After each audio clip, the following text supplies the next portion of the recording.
जय हिंद मेरे दोस्तों, आपका स्वागत है आपके अपने यूट्यूब चैनल प्रीतम अकाडमी परिवार में। मैं हूं सूरज कुमार। आज हम लोग क्लास 10th के साइंस का जो कल पेपर होने वाला है, खासकर मैं सब्जेक्टिव पोर्शन को आज प्रायोरिटी दे रहा हूं इस टाइम पे इस वीडियो में, ठीक है। तो उसके लिए कुछ मोस्ट इम्पोर्टेंट हम लोग सब्जेक्टिव क्वेश्चंस कवर करेंगे। इससे पहले मैंने ऐसे डाला तो बहुत सारा वीडियो है, देखा जाए तो मैंने प्रीवियस कुछ महीनों में, फिर बोलो कुछ हफ्तों में मैंने बहुत सारा क्वेश्चन आपका डाला हुआ है सब्जेक्टिव का। तो आप लोगों ने नहीं देखा है तो भाई साहब अब मैं बोलूँगा देखना भी मत, कोई दिक्कत है नहीं, ठीक है। लेकिन जो बच्चा पूरा देखा हुआ है उसके लिए तो भाई साहब थम्स अप, कोई दिक्कत है नहीं, ठीक है। पर मैंने इससे पहले एक वीडियो डाला है जो कि आज ही डाला हुआ है, और अभी एक डाल रहा हूँ और एक शाम को डालूंगा। ये 3 वीडियो सब्जेक्टिव का आपको देखना ही देखना है, ठीक है। और ये तीनों देख लोगे तो मेरी गारंटी है कि सब्जेक्टिव में आपका बहुत अच्छा नंबर जरूर आएगा। और मैंने ये आपको बोला था कि 2021 और 2023 के जितने भी मॉडल सेट हैं, जितने भी क्वेश्चंस हैं जो आए हुए हैं, वो सब आपको कर ही लेना है। और इस साल जो मॉडल पेपर आया इसको भी कर लेना है। तो इतना अगर कर लोगे तो आपका, मेरा बात मानो कि मुझे लगता नहीं कि कुछ ऐसा प्रश्न होगा जो आपके एग्जाम में छूटेगा। सो ठीक है, आपको टाका यही सब क्वेश्चन से आपका भिड़ेगा, ठीक है। और मैं 2021 और 23 से जो क्वेश्चंस है, जो आए हुए प्रश्न है, वो सब तो मैं उससे भी जो इंपॉर्टेंट प्रश्न है वही सबको छाट छाट के करा रहा हूँ। तो ये वीडियो, इससे पहले वाला वीडियो और एक वीडियो जो आएगा वो देख लोगे तो आपका काम बन जाएगा। और ऑब्जेक्टिव का अगर मैं बात करूँ तो ऑब्जेक्टिव का 2 वीडियो से डल चुका है। पंकज सर बायो का लिए थे कल रात को, और कल शाम को ही मैंने आपका केमिस्ट्री का पोर्शन डाला हुआ था।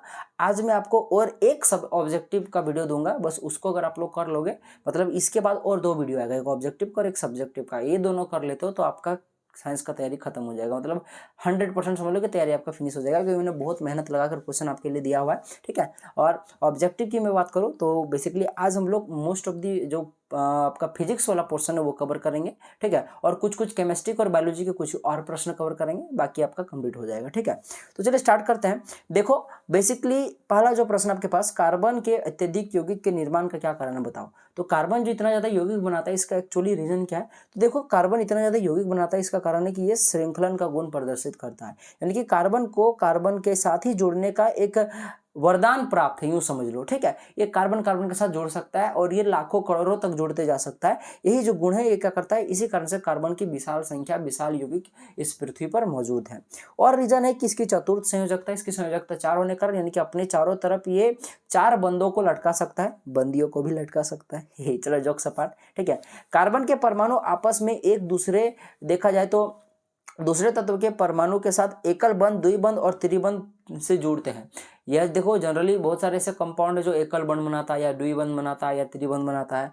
कोई कोई बहुत ऐसा काम होगा जो कि देखा है तो वह सिंगल बॉन्ड और डबल बॉन्ड बनाता है, पर यह कार्बन ऐसा है जो सिंगल बॉन्ड भी बनाता है, डबल बॉन्ड भी बनाता है, ट्रिपल बॉन्ड भी बनाता है, ठीक है। और ये इसका बहुत ही खतरनाक क्षमता है। तो ये सारी रीजन है जिसके कारण कार्बन की इतना ज्यादा विशाल संख्या में यौगिक मौजूद है, ठीक है। जैसे कि देख लो, carbon carbon single bond, carbon carbon double bond, ठीक है। इस प्रकार से आपका बन सकता है। चलिए आगे बढ़ते हैं। अच्छा, कार्बन यौगिक और चौथा नंबर का क्या देख लो, कार्बन के यौगिक समावयता प्रदर्शित करते हैं। सबसे जो कार्बन के यौगिक होते हैं ये समावयता प्रदर्शित करते हैं, जैसे पेंटेन का हो गया, ठीक है। इस टाइप के बहुत सारा ऐसे यौगिक है जो क्या कहते हैं, समावयता को भी प्रदर्शित करते हैं। समावयता क्या है, पेंटेन के कितने समावय, ये बहुत इंपॉर्टेंट प्रश्न है, लगभग लगभग हर साल आने वाला प्रश्न है, और मैं इस वीडियो में कराने वाला भी हूँ, ठीक है। चलिए आगे बढ़ते हैं। अच्छा देखो, आ गया समावयता किसे कहते हैं, पेंटेन के जिसको समावय, जिसको हम लोग आइसोमर्स बोलते हैं, ठीक है, के नाम एवं संरचना सूत्र लिखे। तो देखो, ऐसे यौगिक जिनका अणुसूत्र समान हो लेकिन संरचना भिन्न भिन्न हो, उसे क्या बोलते हैं, समावय कहते हैं। बहुत इंपॉर्टेंट प्रश्न है, एकदम आने लायक प्रश्न है, ठीक है। तो देख लो बाबू, समावयता क्या कहलाता है कि देखो, जिनका आणविक सूत्र समान हो। देख लो, सभी में ये बेसिकली पेंटेन के ये 3 समावय होते हैं, ठीक है। तीनों का देखो तो जो आपके पास कार्बनों की संख्या देख लो, तीनों में 4 है। और हाइड्रोजन अगर मैं बात करूं तो 1 2 4 6 8 10 11 12, यानी कि टोटल 12 हाइड्रोजन। यानी कि देखा जाए तो आपके पास C1 2 3 4 5 C5, और आपके पास H2 4 6 8 10 H12। देख लो, ये आणविक सूत्र है सबका, चाहे आपके पास नॉर्मल पेंटन ले लो, आइसो पेंटन ले लो या नियो पेंटन ले लो, इन सबका जो सूत्र निकलेगा C5H12 निकलेगा। लेकिन देख लो, बनने का जो संरचना है वो अलग अलग है, ठीक है। तो यही जो होता है समावयता कहलाता है। पेंटन के 3 समावय होते हैं, एक नॉर्मल पेंटन, आइसो पेंटन और एक नियो पेंटन। इनको याद रखिएगा, बहुत इंपॉर्टेंट प्रश्न है, ठीक है। चलिए आगे बढ़ते हैं। अच्छा, समझाते अंग एवं समरूप अंगों के उदाहरण देकर समझे, बहुत इंपॉर्टेंट प्रश्न है, आने लायक प्रश्न है, ठीक है। तो देखो, समझाते अंग किसे कहते हैं, देखो, विभिन्न जीवों में ऐसे अंग जिनकी आंतरिक संरचना समान होती है परंतु कार्य भिन्न भिन्न होता है, समजात अंग कहलाता है। माने बनने का बनावट संरचना समान होता है पर कार्य भिन्न भिन्न होता है, उसको समजात अंग बोलते हैं। जैसे मेढक, पक्षी व मनुष्य का अग्रपाद हो गया, ठीक है, में समान अस्थियां देखा जाए तो बनता है परंतु कार्य उनके अलग अलग है, ठीक है। अच्छा, अब समरूपम क्या होता है, बस इसका उल्टा कि देख लो कि इसमें विभिन्न जीवों में क्या होता है कि इसका जो कार्य होता है ये समान होता है लेकिन इसकी संरचना अलग अलग होती है, ठीक है, इसको हम लोग समरूपम कहते हैं। जैसे देखा जाए तो आपके पास कीट के पंख तो देखे तो पक्षी के पंख, ये हो गया, ठीक है। अच्छा, जीन क्या है, अनुवांशिकता में इसकी क्या भूमिका है, बहुत इंपॉर्टेंट प्रश्न है। देखो, गुणसूत्रों पर पाई जाने वाली ऐसी भौतिकी है जो पैतृक लक्षणों को एक पीढ़ी से दूसरे पीढ़ी में ले जाने का कार्य करता है, उसी क्या कहते हैं, जीन कहते हैं। अच्छा, जीन अनुवांशिक गुणों का क्या होता है, वहन करते हैं, बहुत इंपॉर्टेंट प्रश्न है, ऑब्जेक्टिव में आएगा आता है, ठीक है, कि कौन निम्नलिखित में से अनुवांशिक गुणों का वहन करता है, तो जीन करता है, ठीक है, और ये पैतृक लक्षणों को अगली पीढ़ी तक पहुंचाता है, तो बात बराबर ही है। अच्छा, देखा है तो इसकी मुख्य भूमिका क्या है, तो इसको पढ़ो। देखो, इनमें द्विगुणन की क्षमता होती है जिसके कारण ये सभी संततियों में पहुंच सकता है। सर देखो, ये पुनर्योजन की इकाई है तथा ये क्रॉसिंग ओवर में भाग ले सकती है। सर देखा तो ये उत्परिवर्तित होकर विभिन्नताएं उत्पन्न कर सकते हैं, साथ ये शारीरिक लक्षणों एवं क्रियाओं से संबंधित है। बाकी मैं इसका पीडीएफ मैं आपको टेलीग्राम में डाल दूंगा, हमारे वीडियो के डिस्क्रिप्शन में टेलीग्राम ग्रुप का लिंक है, वहाँ जाकर ज्वाइन हो जाएगा। मैंने इससे पहले जो वीडियो लिया उसका भी मैं आपको डाल चुका हूँ पीडीएफ, और इसका वाला मैं अभी डाल दूंगा थोड़ा देर बाद, मेरे वीडियो अपलोड होने के बाद, ठीक है। और इसके बाद मैं जितना भी पीडीएफ होगा सारा मैं डाल दूंगा, बस इतना कर लो, आपका काम बन जाएगा। चलिए आगे बढ़ते हैं, डीएनए अनुवांशिकता का आधार कैसे बताओ। तो देखो, ये सारी कुछ चीजें आप लोग इसको पढ़िएगा, आपको से तो पीडीएफ मिल ही जाएगा, पढ़ लीजिएगा अच्छे से, बहुत अच्छा क्वेश्चन है, इसको पढ़ने का काम रहेगा आपका, बहुत इंपॉर्टेंट प्रश्न है। अच्छा, ये प्रश्न एकदम 100% आएगा, मैं आपको कहीं भी लिख के दे सकता हूं, या तो धातुओं का भौतिक गुणधर्म आएगा या रासायनिक गुणधर्म आएगा, हर साल आने वाला प्रश्न है। तो देखो, इस साल देखा जाए तो आपका रासायनिक गुणधर्म आने के चांसेस है, भौतिक गुणधर्म फिर भी कुछ देखा जाए तो आया हुआ है, पर इस साल देखा जाए तो रासायनिक गुणधर्म आएगा, मुझे लग रहा है, ठीक है। तो देखो, सबसे पहले भौतिक गुणधर्म के आधार पर बात करते हैं। तो देखो, धातुओं में क्या होता है कि चमक होता है, जबकि अधातुओं में चमक नहीं होता है। बस एक्सेप्शन याद रखना, आयोडीन में चमक पाया जाता है अधातु होने के बावजूद भी। और एक एक्सेप्शन से 1 से 2 प्रश्न आपका आएगा ही आएगा, चाहे आप लोग 10th क्लास की बात करो, चाहे आपका देखा जाए तो क्लास 9 का एक्सेप्शन की बात करो केमिस्ट्री का, या 11 का या 12th का एक्सेप्शन से क्वेश्चन बनता ही बनता है। अच्छा, ऐसे देखा जाए तो धातुएं अधातुवर्धीन एवं तन्य होती है, लेकिन अधातु जनरली ये भंगुर होती है, ठीक है। अच्छा, धातुएं ऊष्मा एवं विद्युत की क्या होती है, सुचालक होती है, लेकिन सीसा जो होता है जिसको हम लोग मर्क्यूरी पारा बोलते हैं, इसको Hg से सिंबलाइज किया जाता है, ठीक है। ये एक ऐसा लौता धातु है जो ऊष्मा का सुचालक नहीं होता है, ठीक है, कुचालक होता है, याद रखना मेरी बात। चलिए आगे बढ़ते हैं। लेकिन देखो, अगर अधातुओं की बात करें तो ये ऊष्मा और विद्युत का सुचालक नहीं करते, पर ग्रेफाइट जो होता है ये अपवाद होता है। अगर इस प्रकार से अपवाद को भी अगर आप लोग यहाँ अगर लिख देते हो, अगर भौतिक गुणधर्म आया इनकेस एग्जाम में और अपवाद को भी अगर लिख दोगे तो मेरा बात मानो एकदम आपका एकदम चांद लग जाएगा एकदम एग्जाम में, अच्छे से नंबर मिलेगा आपको। धातुएं देखा जाए तो ठोस होती हैं, अपवाद पारा देखा जाए। अच्छा, देखा जाए तो अधातुएं ठोस एवं गैस दोनों अवस्था में पाया जाता है, ठीक है। ठोस मतलब है ना, जैसे कि सॉलिड अवस्था में पाए जाते हैं धातुएं, लेकिन पारा जो होता है वो बेसिकली लिक्विड अवस्था में पाया जाता है। उसी प्रकार से जो अधातु ये ठोस, गैस और कुछ देखा जाए तो द्रव अवस्था में भी जनरली पाया जाता है, परंतु यहाँ पे जनरली ठोस और गैस अवस्था में ही पाया जाता है। पर ब्रोमीन एक ऐसा है, देखा जाए तो आपके पास, इस अपवाद पर ध्यान मत दीजिएगा, ठीक है, ये सब छोड़िए। चलिए, धातुओं के गलनांक एवं क्वथनांक उच्च होते हैं, जबकि अधातुओं में गलनांक एवं क्वथनांक जो होते हैं बहुत ही निम्न होता है। अब रासायनिक गुणधर्म बहुत इंपॉर्टेंट है। देखो, धातु विद्युत धनात्मक होती है, जैसे कि Na+, Ca++, Mg++, या फिर Mg2+ भी आप लोग लिख सकते हो, इस प्रकार से भी लिख सकते हो, या फिर Mg++ भी लिख सकते हो। जबकि जो अधातु होता है ये विद्युत ऋणात्मक होती है। धातु ऑक्सीजन के साथ अभिक्रिया कर धातु ऑक्साइड बनाती है, जैसे कि रिएक्शन यहाँ पे आपको दिख रहा होगा। वही अधातु ऑक्सीजन के साथ अभिक्रिया कर अम्लीय ऑक्साइड बनाती है, जैसे कि ऑप्शन आपको नीचे में ऑप्शन बोला, उदाहरण आपको दिख रहा होगा। अच्छा, धातुएं के ऑक्साइड जो होता है ये जल में घुलकर क्षार बनाते हैं, जबकि अधातु के ऑक्साइड जल में घुलकर अम्ल बनाता है, याद रखना मेरी बात। इससे पता चलता है कि धातु ऑक्साइड जो होता है वो क्षारीय होता है, अधातु ऑक्साइड अम्लीय होता है। अच्छा, देखा तो धातुएं जल से अभिक्रिया कर धातु के ऑक्साइड या फिर देखा तो हाइड्रोक्साइड एवं हाइड्रोजन गैस बनाती है, जबकि जो अधातु होता है ये जल के साथ प्रक्रिया जनरली नहीं करता है। अच्छा, धातुएं देखा जाए तो अम्ल के साथ प्रक्रिया कर हाइड्रोजन गैस मुक्त करती है, जबकि अधातु अम्ल के साथ प्रक्रिया कर हाइड्रोजन गैस नहीं देता है। ठीक है। तो ये सारी चीज़ें थी।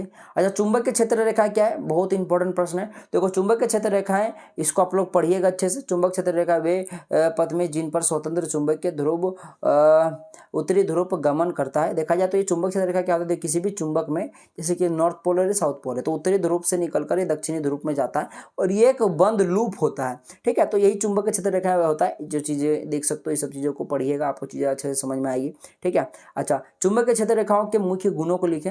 आपको चुंबकीय क्षेत्र रेखा के गुणों को लिखे, या तो प्रश्न बनेगा, या तो चुंबकीय क्षेत्र रेखा क्या उससे बनेगा, या कभी कभी दोनों लिख देने को बोलता है कि चुंबकीय क्षेत्र रेखा और उसके गुणों को लिखो, और बड़ा नंबर वाला क्वेश्चन जैसे कि 5 नंबर का क्वेश्चन में डाल देता है। तो ये एक प्रश्न रहेगा ही रहेगा, जनरली हर साल ही रहता है। चुंबकीय क्षेत्र रेखाओं से प्रश्न बनता है, या तो ऑब्जेक्टिव या तो सब्जेक्टिव में रहेगा ही रहेगा। ठीक है, चलिए आगे बढ़ते हैं। जैसे चुंबकीय क्षेत्र रेखाएं देखा है तो चुंबक के उत्तरी ध्रुव से प्रकट होती है और दक्षिणी ध्रुव में जाके विलीन हो जाती है, फिर चली जाती है। ठीक है, तो ये इसका पहला गुण हो गया, बहुत इंपॉर्टेंट गुण है। देखो चुंबकीय के भीतर चुंबकीय क्षेत्र रेखाएं की दिशा उसके दक्षिणी ध्रुव से उत्तरी ध्रुव की ओर होती है, यानी कि चुंबक के बाहर उत्तर से दक्षिण की ओर, चुंबक के अंदर में दक्षिण से उत्तर की ओर। याद रखिएगा, बहुत इंपॉर्टेंट पॉइंट है। अच्छा, चुंबकीय क्षेत्र रेखाएं देखा है तो एक बंद वक्र बनाती है। चौथा याद रख लीजिए, चुंबकीय क्षेत्र रेखाएं कभी भी आपस में एक दूसरे को नहीं काटती, इसको जरूर लिखिएगा। यहाँ पे लिखा हुआ नहीं, पर बहुत इंपॉर्टेंट मैंने बता दिया। अब ये प्रश्न 110% आएगा। श्रेणी क्रम की तो अच्छा, ये प्रश्न नहीं, एक्चुअली में ये भी आ सकता है। देख लो, ये 3 प्रश्न है जो कि एक आपको देखने को मिलेगा। या तो बोलेगा श्रेणी क्रम संयोजन क्या है, ठीक है, उसके लिए आपको व्यंजक प्राप्त करने को बोलेगा, या तो पार्श्व क्रम संयोजन क्या है, उसके लिए व्यंजक प्राप्त करने को बोलेगा, या तो प्रश्न ऐसा आएगा कि श्रेणी क्रम की तुलना में पार्श्व क्रम संयोजन के क्या लाभ है। ये तीनों में से कोई एक प्रश्न आपको 110% रहेगा ही रहेगा, हर साल रहता है, आप लोग किसी भी साल उठा के देख लीजिएगा। ठीक है। अच्छा, श्रेणी क्रम संयोजन में जब एक उपकरण खराब होता है तो क्या होता है कि परिपथ टूट जाता है, जिससे अन्य सभी उपकरण काम करना बंद कर देते हैं। इसी कारण से श्रेणी क्रम संयोजन की तुलना में पार्श्व क्रम संयोजन का देखा जाए तो आपके पास ज्यादा लाभ होता है। पार्श्व क्रम संयोजन में अगर डालोगे तो अगर खराब हुआ तो एक खराब, कोई दिक्कत नहीं, वो बंद हो जाएगा, बाकी चीजों की लाइट नहीं जाएगी। अच्छा, श्रेणी क्रम में धारा एक जैसी रहती है, परंतु अलग अलग तरह के उपकरणों को अलग अलग धारा की आवश्यकता होती है। ठीक है, श्रेणी क्रम में सब जगह पे धारा समान होगा, पर ऐसा कोई जरूरी नहीं है। हमें जो भी, जैसे टीवी के लिए अलग आपको धारा चाहिए, लाइट की अलग अलग धारा चाहिए, आपका फैन के लिए अलग धारा चाहिए, तो उस तरह में क्या होगा कि जिसको कम धारा चाहिए उसको ज़्यादा मिलेगा तो वो उड़ जाएगा, जिसको ज़्यादा चाहिए उसको कम मिलेगा तो वो चलेगा नहीं। तो इसीलिए ये बहुत डेंजरस श्रेणी क्रम, इसीलिए पार्श्व क्रम अगर जोड़ोगे तो सबका अलग अलग धारा मिलेगा, तो उससे कोई दिक्कत होगा नहीं। अच्छा, पार्श्व क्रम संयोजन का जो प्रतिरोध होता है वो कम होता है, याद रखना, इस कारण से उसको यूज किया जाता है। तो ये सारी चीजें थे, याद रखना। अब चलिए बात करते हैं, देख लो, एक ये प्रश्न बहुत बार आया हुआ प्रश्न है कि एक आपको विद्युत परिपथ बनाना है, ठीक है ना, या फिर सबसे पहले पूछे विद्युत परिपथ किसे कहते हैं। तो देखो, किसी विद्युत धारा के सतत तथा बंद पथ को ही क्या कहते हैं, विद्युत परिपथ कहते हैं। अब आपको एक विद्युत परिपथ बनाना है जिसमें से विद्युत सेल, विद्युत बल्ब, एमीटर एवं स्विच को प्रदर्शित करते हुए आपको एक परिपथ बनाना, तो इस प्रकार से आप लोग बना दीजिएगा। ठीक है। अब चलिए बात करते हैं हॉट क्वेश्चन पर। देखो, श्रेणी क्रम इस साल आने के चांस बहुत कम है, क्योंकि श्रेणी क्रम कुछ साल पहले आया हुआ है, शायद अगला साल या अगला साल आया था। ठीक है, तो इस साल नहीं आएगा। ठीक है, तो जनरली आपका या तो श्रेणी आता है या तो पास होता है, तो पार्श्व क्रम आएगा, और आएगा तो बड़ा वाला नंबर पे आएगा, 5 नंबर पे आता है। ठीक है, कभी कभी 3 नंबर पे भी दे देता है, तो कोई दिक्कत ही नहीं। तो श्रेणी क्रम संयोजन क्या है, इसको पढ़िए अच्छा से। और या तो प्रश्न ऐसे पूछा जाता है, श्रेणी क्रम संयोजन को समझाइए, और साथ ही साथ देखा जाता है समझाइए एवं समतुल्य प्रतिरोध के लिए सूत्र स्थापित कीजिए, या तो फिर उसका व्यंजक प्राप्त कीजिए। इस प्रकार से प्रश्न बनता है, तो आपको आंसर देना है। देख लो, श्रेणी क्रम आप लोग श्रेणी क्रम वाला खुद से पढ़ लीजिएगा। ठीक है, ये चीज़ें आपको मैं इसे दे देता हूँ, इसे भी श्रेणी क्रम मैंने पिछला कुछ वीडियो में बताया हुआ है। आज मैं पार्श्व क्रम आपको बताता हूँ, तो इसको खुद से पढ़ेगा। पार्श्व क्रम की ओर चढ़ते हैं। देखो, पार्श्व क्रम संयोजन क्या है, देख लो, ये प्रश्न ये 3 तरह से पूछा जा सकता है। देख लो, या तो इस प्रकार से पूछेगा, या तो इस प्रकार से, या तो इस प्रकार से, तो जिस प्रकार से भी एग्जाम में रहे आप लोग कर दीजिएगा। ठीक है। अच्छा, पार्श्व क्रम संयोजन जब सभी प्रतिरोधों के एक छोर को एक साथ तथा दूसरे छोर को एक साथ जोड़ा जाता है, तो इस प्रकार संयोजन क्या करते हैं, पार्श्व क्रम संयोजन कहते हैं। जैसा कि आप लोग देख सकते हो। ठीक है, इस प्रकार से होता है, इस प्रकार से होता है, इस प्रकार से होता है। ठीक है, सभी का जो छोर है एक जगह पाया है, और सभी का इस साइड वाला जो छोर है सभी का एक जगह पाया हुआ है। ठीक है। अच्छा, अब देखो, हम लोग इसका क्या करेंगे, इसका व्यंजक प्राप्त करने के लिए चलो, माना क्या करेंगे, परिपथ में 3 प्रतिरोध R1 R2 R3 है, जैसे कि आप लोग देख सकते हो यहाँ पे। ठीक है, को क्या क्या है, समांतर क्रम में जोड़ा गया है, तथा इनके बीच की धारा देखा है तो I1 I2 और I3 है, प्रवाहित धारा है। तो मुख्य प्रतिरोध में कुल जो धारा होगा वो क्या होगा, कुल धारा को अगर हम लोग I मानते हैं तो जाहिर सी बात है तीनों धारा को जोड़ दो, यानी कि I1 + I2 + I3 कर दो, तो आपका कुल धारा आ जाएगा। ठीक है, तो अब देखो हम लोग को पता है कि ओम का नियम से क्या होता है, आई बराबर में वी बटा आर होता है। ठीक है, तो यहाँ से देख लो, अगर I1 निकालेंगे तो V1 हो जाएगा, उसी प्रकार से I2 निकालेंगे V बटे में R2 हो जाएगा, उसी प्रकार से I3 निकालेंगे तो हो जाएगा V बटे R3 हो जाएगा। इस सभी को समीकरण 1 2 3 कर दीजिए। आप सभी को आपस में जोड़िए। समीकरण नंबर 1 में लेफ्ट हैंड साइड में देख सकते हो I1 I2 I3, तो इनको जोड़ो, तो राइट साइड वालों को भी जोड़ना पड़ेगा। V बटे में R1 प्लस का V बटे में R2 प्लस V बटे R3, इनको जोड़िएगा तो देख सकते हो बाबू यहाँ से V कॉमन आ जाएगा। और एक्चुअली में देख लो इस परिपथ में यहाँ पे आप लोग एक चीज लिख लीजिएगा कि आपके पास चूंकि ये देखा जाए तो आपके पास समांतर क्रम का यहाँ पे संयोजन हो रहा है, तो समांतर क्रम संयोजन में जो आपके पास विभवांतर होता है वो हर जगह पे समान होता है, और इस कारण से भी घर में भी समांतर क्रम संयोजन का उपयोग किया जाता है ताकि वोल्ट हर जगह पे बराबर हो। ठीक है, तो इसी कारण से देखा जाए तो सब जगह पे भी का उपयोग किया गया, कहीं भी V1 V2 V3 नहीं लिखा गया। ठीक है, तो यही से देख लो यहाँ पे भी कॉमन आ जाएगा तो हो जाएगा 1 बटे में R1 प्लस 1 बटे R2 प्लस 1 बटे R3। और यहाँ से देख सकते हो, अगर आप लोग यहाँ गौर कर देखो तो इस आई को भी आप लोग क्या लिख सकते हो, V बटे में R लिख सकते हो ना।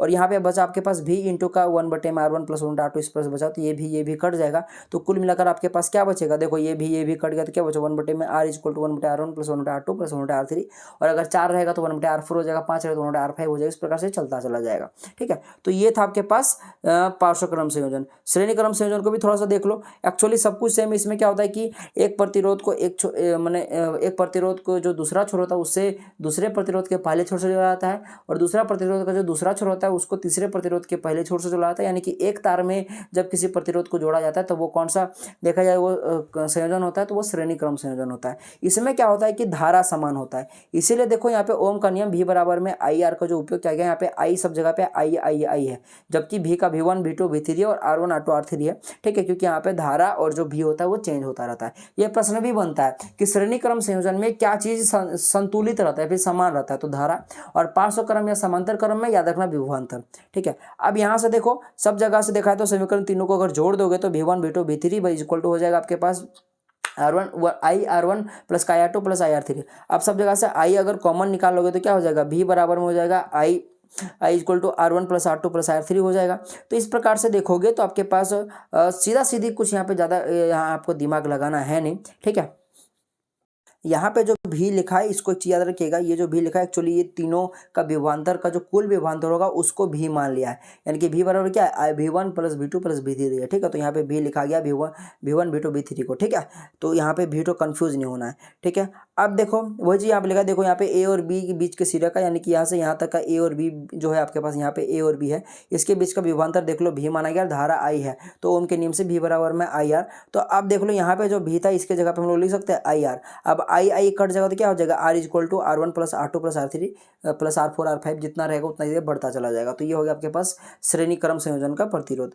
बहुत इंपॉर्टेंट प्रश्न था जी, मैं बता रहा हूँ 110% आएगा, कहीं भी लिखवा लो मुझसे। ठीक है, ये आता ही आता है। चलिए, या तो फिर श्रेणी क्रम या पार्श्व क्रम आएगा, यानी श्रेणी क्रम जो होता है और उसकी तुलना में पार्श्व क्रम क्यों अच्छा है घरों के परिपथ के लिए, ये आता है। ठीक है, अच्छा नियंत्रण एवं संयोजन में क्या है बताओ, तो देखो ये वाला पूरा पढ़िएगा, ये आपके लिए मैं छोड़ देता हूँ। ठीक है, प्रतिवृत्ति क्रिया क्या है, प्रतिवृत्ति क्रिया अपने अचानक जैसे चौंकना, कोई अगर मान लो आपको वो किया तो आप लोग चमक जाओगे, तो वो सारी चीज क्रिया होती है, इसको आप लोग पढ़िएगा, बहुत इंपॉर्टेंट प्रश्न था। ठीक है, जैसे एग्जाम्पल देख लो, चौंकना, छिकना, देखा जाए तो आपके पास छींक आना, डरना, ये सब चीज़ें होते हैं, चिखना हो गया। अच्छा, तंत्र का नामांकित चित्र बनाए, तो इसको याद कर लीजिएगा, बहुत इंपॉर्टेंट प्रश्न है, एक चित्र वाला आपके एग्जाम में आ सकता है। ठीक है, चलिए आगे बढ़ते हैं। अच्छा, द्विखंडन बहुखंडन से किस प्रकार भिन्न, मैंने कुछ दिन पहले आपको क्वेश्चंस कराया था। ठीक है, पर फिर से कराया था। देखो ये द्विखंडन बहुखंडन से इसलिए भिन्न क्यों, देख लो इस विधि में एक कोशिका दो अनुजात कोशिकाओं में समान रूप से विभाजित होती है, जबकि बहुखंडन में ऐसा नहीं होता है। देखा जाए तो ये बहुत सारी समान रूप से विभाजित होता है, यानी कि ये 2 से ज़्यादा में विभाजित होगा और ये 2 ही में विभाजित होगा। ठीक है, और देखो लिखा है कि यह सामान्य परिस्थितियों में होता है, जबकि यह विषम परिस्थितियों में, यह सब जगह पे बहुखंडन नहीं हो सकता। ठीक है, यह एक ही तल में होता है, जबकि ये विभिन्न तलों में होता है। तो ये 3 मुख्य देखा जाए तो अंतर है, और ये थे कुछ मोस्ट इंपॉर्टेंट क्वेश्चंस। ठीक है, अब हम लोग नेक्स्ट देखा जाए तो जो मैं वीडियो लूँगा उसको भी जरूर देखिएगा। इस वीडियो का जो PDF है ये वाला, ये मैं आपको टेलीग्राम में डाल दे रहा हूँ, आप लोग जाकर वहाँ से पढ़ सकते हो। ठीक है, तो चलिए मिलता है अगले वीडियो में। कोई भी डाउट हो तो कमेंट्स खोला कमेंट जरूर कीजिएगा। ठीक है, तो चलिए मिलता है अगले वीडियो में, तो तब तक के लिए जय हिंद, जय भारत और आपका दिन शुभ हो।